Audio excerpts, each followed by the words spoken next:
అందరికీ నమస్తే. ఈరోజు చేపలు పట్టడానికి మన ఫామ్ దగ్గరకు అయితే వచ్చాము. మన ఇది అనమాట బావి, ఇక్కడ కింద కనిపిస్తా ఉన్నా చూడండి. ఈ బావి దగ్గరకు అయితే వచ్చాము. ఇందులో కింద చాలా డౌన్ లో అయితే వాటర్ అయితే ఉన్నాయి. దీంట్లో మనకు కొర్రమట్ట చేపలు అయితే ఉన్నాయి. మనకు ఆంధ్రాలో అయితే కొర్రమీన్ చేపలు అయితే అంటారు. దానికోసం అయితే ఇప్పుడు ప్రజెంట్ ఈ కట్టెని అయితే రెడీ చేస్తున్నాము. ఈ కట్టెకి మనము గాలాన్ని అయితే వేసి మనము చేపలు అయితే పడతాము. ఈ కట్టె ఏం కట్టె అంటే మనకు చూడండి, ఇక్కడ వెదురు చెట్టు కనిపిస్తా ఉన్నది. ఈ వెదురు చెట్టుకు సంబంధించిన కట్టె అనమాట అది. దీన్ని తెలంగాణలో అయితే వెదురు చెట్టు అని పిలుస్తూ ఉంటారు. అలాగే ఆంధ్రాలో అయితే మనకు బొంగు చెట్టు అని చెప్పి బొంగు కట్టెలు బొంగు చెట్టు అని చెప్పేసి అయితే పిలుస్తూ ఉంటారు.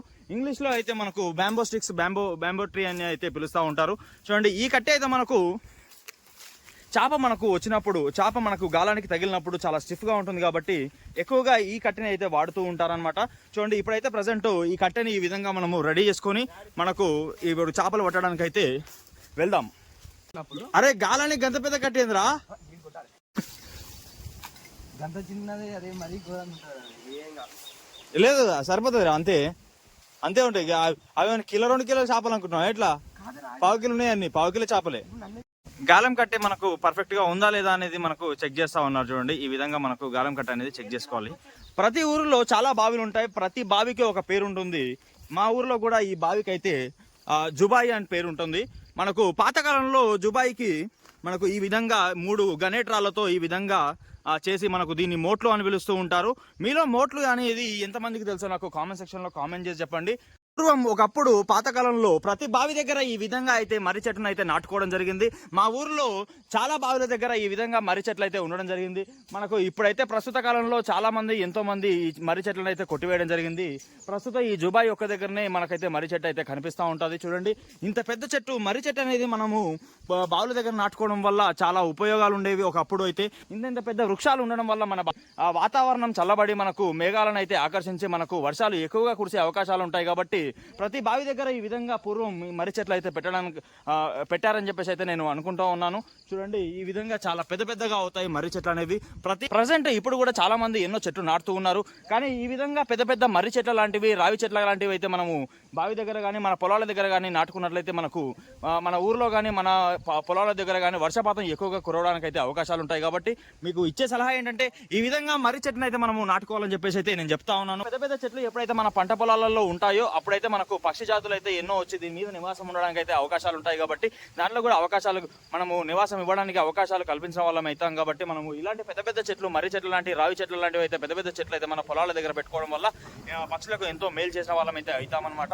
మనకు పక్షులకు మేలు చేసినట్లయితే జీవకోటి బ్రతకడానికి పక్షి అనేది ఎంతో ఉపయోగకరంగా ఉంటుంది. కాబట్టి మనమైతే పక్షులను అయితే రక్షించుకోవాలని చెప్పేసి అయితే ఈ వీడియో తరఫున మీ అందరికైతే చెప్తా ఉన్నాను నేను. సరే, ఇదంతా పక్కన పెడితే ఇప్పుడు వచ్చిన పని అయితే మనం చూసుకోవడానికి అయితే వెళ్దాము. ఇప్పుడు ఈ బావి లోపలికైతే మనం దిగి మనము చేపలు అయితే పట్టడానికి అయితే వెళ్తున్నాము. మనం ఇప్పుడు ఏదైతే గాలం కట్టలు అయితే కొట్టామో మనము చెట్టు నుంచి, ఇప్పుడు ఆ గాలం కట్టలకైతే మనము ఈ విధంగా మీకు చూపిస్తాను చూడండి. ఇప్పుడు ప్రజెంట్ ఈ విధంగా మనము ఒక పెద్ద దారాన్ని అయితే మనం ఆ కట్టెకైతే కట్టుకోవాలన్నమాట. ఈ కట్టె కట్టుకున్న తర్వాత దానికి గాలాన్ని కూడా కట్టుకోవాలి. ఆ తర్వాత మనము చేపలు పట్టడానికి అయితే ఈ కట్టె అయితే మనకు రెడీగా అవుతుంది.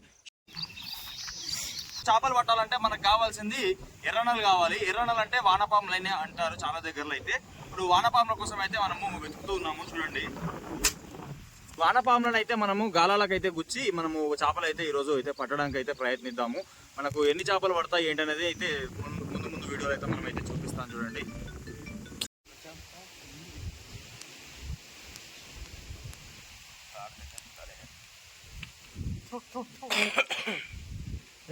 అరే ఫ్రేమ్ చక్కగా పెట్టు.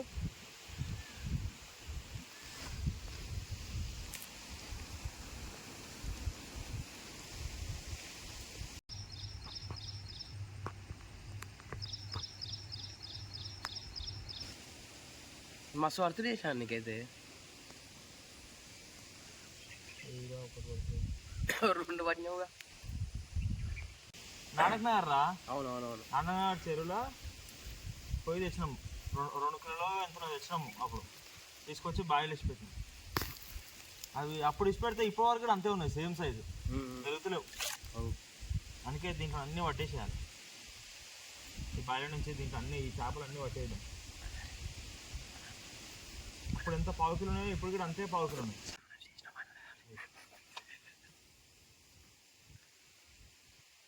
ఎట్లా చేశాడు? ఎందుకు అట్లా యూట్యూబ్ వీడియోల కోసం ఎందుకు అట్లా పోతున్నావు?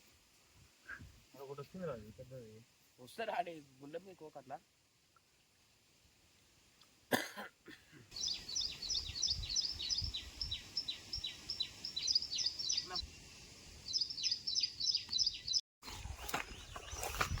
పట్టుకొని వస్తున్న యుద్ధం.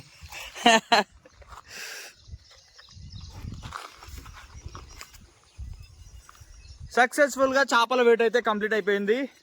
అక్కడ చూడండి చేపలు అయితే అన్ని తీసుకొస్తున్నాడు సాయి.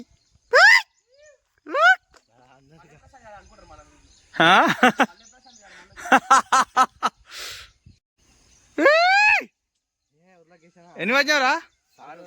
ఎన్ని చేపలు పడ్డాయి? 6. 1 2 3 4 5 6. చూడండి మొత్తానికి అయితే 6 చేపలు అయితే పట్టుకొని వచ్చినాం. చూడండి గాలానికి అన్ని కొర్రమట్టలు అన్ని ఇవే సైజు ఉన్నాయి. మనము ఈ సైజులోనే తెచ్చేసి 2 ఏళ్ల కింద అయితే ఈ సైజు చేపలు అయితే తీసుకొచ్చేసినాం. అవి అస్సలు పెరగట్లేదు, ఇంతే సైజు అయితే ఉంటున్నాయి. చూడండి ఇదే బాయిలో పట్టినాం ఇప్పుడే. లైక్ షేర్ అండ్ సబ్స్క్రైబ్ చెప్పు. Like share and subscribe. మీకు ఈ వీడియో నచ్చినట్లయితే లైక్ చేయండి, షేర్ చేయండి, సబ్స్క్రైబ్ చేసుకోండి. ఈయన గిட்ட ఒక యూట్యూబ్ ఛానల్ క్రియేట్ చేస్తున్నాడు, ఈయన గిట్ట జర సపోర్ట్ చేస్తూ ఉండండి.